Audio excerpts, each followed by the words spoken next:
Γεια σας, στο σημερινό βίντεο θα τεστάρουμε ένα συμμαζεμένο πληκτρολόγιο, το πληκτρολόγιο i8, το οποίο είναι ένα αντίγραφο από τα πληκτρολόγια τα οποία χρησιμοποιούμε στις Raspberry Pi για όσους τις ξέρουν, τα οποία δουλεύουν μέσω Bluetooth. Αυτό λοιπόν πρόκειται για ένα αντίγραφο από αυτά ή αλλιώς μαϊμού, το οποίο έτυχε να αγοράσω ένα σε μια πολύ οικονομική τιμή των 8 ευρώ και είπα να το προτείνω και στο κανάλι, καθώς είναι μια πολύ καλή ευκαιρία για να δείτε αν αξίζει. Λοιπόν, ας ξεκινήσουμε. Όπως βλέπετε λοιπόν το έχω εδώ μπροστά μου. Άνοιξα την εξωτερική συσκευασία γιατί έχει κάποια άλλα πράγματα μέσα. Αυτό είναι το πληκτρολόγιο. Είναι ωραίο. Να και από εκεί που το αγόρασα στο Scrooge το βρήκα. Πολύ καλή τιμή. Λοιπόν, για να το ανοίξουμε.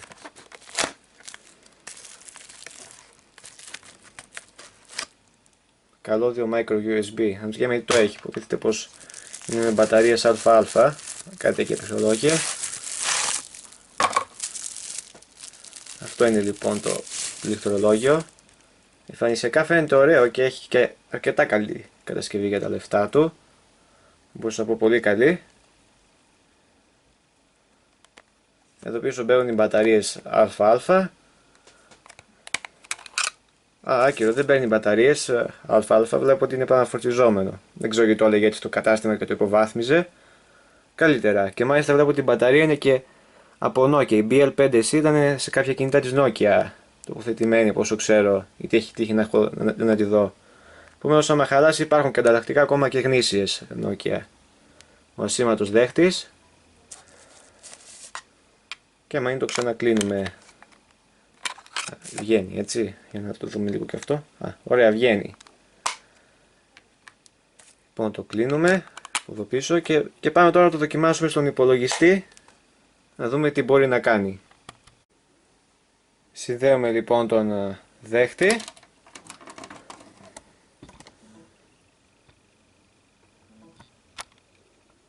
Όπως βλέπω το αναγνώρισε και το αναγνώρισε κατευθείαν. Για να δούμε κιόλας και το μενού του. Δεν το ανοίγει.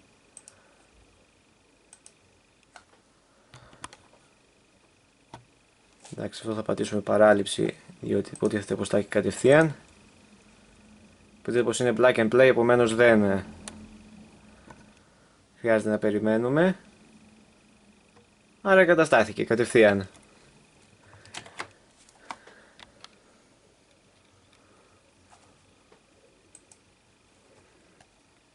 Για να το ανάψουμε. Θα έχει άρα και ρεύμα. Ωραία, έχει και βλέπω και μάλιστα έχει και backlight. Ακόμα πιο ωραίο.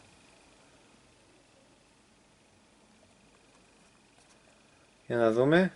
Βλέπω ότι το touchpad δουλεύει άψογα. Μισό λεπτό λίγο να...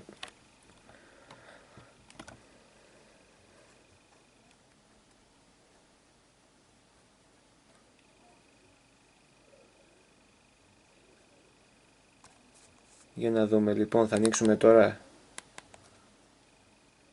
Πάτησα το πλήκτρο εδώ που έχει Win. Για κάποιο λόγο το έχει βάλει σαν Win και όχι, δεν έχουν βάλει το λογότυπο. Μάλλον δεν είναι αδειοδοτημένο. Θα γράψουμε λοιπόν Word. Ωραία. Τα πλήκτρα του δουλεύουν ωραία.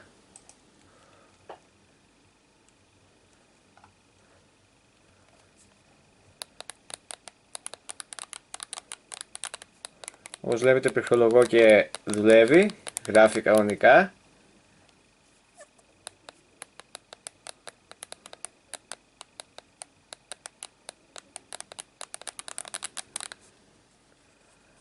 Έχει υποτίθεται και βελάκια, έχει. Μάλιστα εδώ έχει ένα λαμπάκι το οποίο ανεβάζουμε, άμα το παρατηρείτε εδώ και τόση ώρα, το οποίο σου λέει ότι στέλνει σήμα στο δέχτη. Και έχει ένα ακόμα λαμπάκι το οποίο σου λέει ότι έχει χαμηλή μπαταρία. Θα πρέπει να έχει και ένα ακόμα να σου λέει πότε φόρτισε. Αλλά στην τιμή που το δίνουν, εντάξει.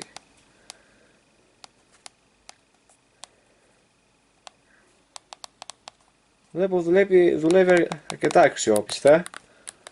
Δεν έχει δει κάποιο θέμα. Το F1 δουλεύει η βοήθεια. Θα μου πείτε τώρα γιατί να δουλέψει. Εντάξει, δουλεύει.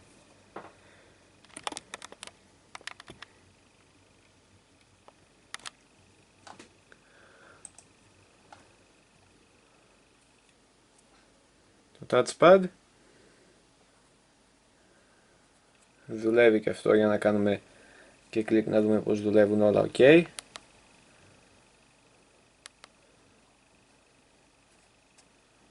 Βλέπω δουλεύει πολύ καλά, πάρα πολύ καλά, σαν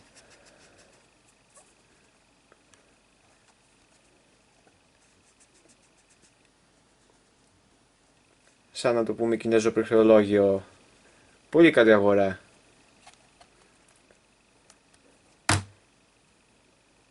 Για να δοκιμάσουμε.